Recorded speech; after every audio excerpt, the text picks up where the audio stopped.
from one station to another to work. And it's that time that I was taken up by my maternal uncle, who I lived with during my primary education, which I finished at a school called Baraton Primary School. It is in Kiminini constituency in Trans Nzoia County in 1992.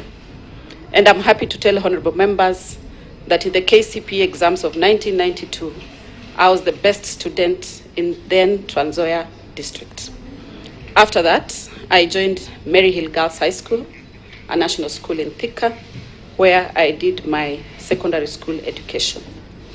While at Maryhill, I was engaged in several leadership positions, one of them chair of journalism, and then I thought that I would end up in media. And after Maryhill, immediately after, I got a call from KCB Bank to join them and work for them. And it was basically because I was very good in volleyball, so they were recruiting for their team. And my mom was like, who does volleyball for a living? So I did not join the commercial bank. So then I moved to MTC, Kenya Medical Training College, where I trained as a pharmaceutical technologist and graduated in 2000. Just to let members know that while at MTC, my parents, a policeman and policewoman, could not afford much.